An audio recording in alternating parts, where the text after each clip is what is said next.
ትክክለኛው መልስ የትኛው ነው? ከአምስቱ ስንት ታገኛላችሁ?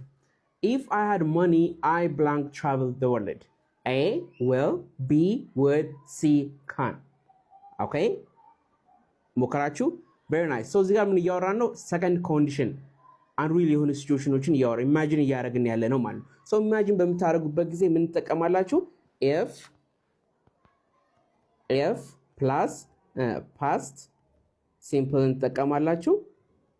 ከዛም ሁለተኛው ሴንተንሳችን ምን ይሆናል? would ሁለተኛው ክሎዛችን would plus verb እናደርጋለን ማለት ነው። ስለዚህ if I had money I would travel the world ትላላችሁ። Our correct answer is B. Excellent. Number 2. My brother is blank engineer. A, B, and C, there. Alright, here it is. Engineer. So, እዚህ ጋር ማየት ያለባችሁ vowel sound. እዚህ ጋር እንዳትሸወርሽ vowel sound ነው ዋናው የሚወስነው። So, vowel sound በሚሆንበት ጊዜ ምን እንጠቀማለን? an የሚለውን እንጠቀማለን ማለት ነው። ስለዚህ my brother is an engineer ብለን እንገልጻለን ማለት ነው። ስለዚህ our answer is an. Number 3. There blank many people in the room. A is, B are, C was. Can you try? So here it is many people የሚለው ምንድነው የሚያሳየን? Many people. It is plural አይደለ? plural ከሆነ ደግሞ የምንጠቀመው ምንድነው?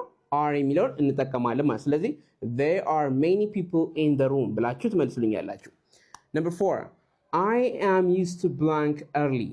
A wake, B walking, C walk. So እዚህ ጋር I am used to የሚለው የምንጠቀመው ምን ለመግለጽ ስንፈልግ ነው? something you are familiar with የሆነ ነገር እንደለመዳችሁት ለመናገር ስትፈልጉ ነው። so be used to ካላችሁ በኋላ የምትጠቀሙት የቨርብ አይነት ምንድነው? verb ing ነው ማለት ነው። ስለዚህ ምን ትሉኛላችሁ? I am used to walking early ብላችሁ መናገር ትችላላችሁ ማለት ነው። Very nice. Number 5. She told me blank the truth. A say, B to say, C say. Alright, የዚህኛው ደግሞ ትክክለኛው መልስ እናንተ ኮሜንት ሴክሽን ላይ እንድትጽፉልኝ እፈልጋለሁ። እንግሊዝኛ ያዳምጣችሁ መናገር የሚያቅታችሁ ከሆነ like የተረዳችሁት ማውራት የሚያቅታችሁ ልታወሩ ስትሉ ንቅ የሚያደርጋችሁ ከሆነ ለእናንተ የተዘጋጀ የ3 ወር የስፒኪንግ ኮርስ አለ። እሱን ጆይን ማድረግ ትችላላችሁ። ስልካችንን ባዮ ላይ ታገኙታላችሁ ወይንም ቀጥታ እዚህ ቲክቶክ ላይ ብጽፉልኝ ትችላላችሁ። Thank you for watching Bright English. Love you all. Bye bye. እንዴት በእንግሊዝኛ ማሰብ ትችላላችሁ እና ሌሎችም የእንግሊዝኛ የማውሪያ መፍትሄዎችና መንገዶችን እንግሊዝኛን በራሳችሁ እንዴት መማር እንደምትችሉ የሚያሳይ ሙሉ የዩቲዩብ ቪዲዮ ሰርቼላችኋለሁ።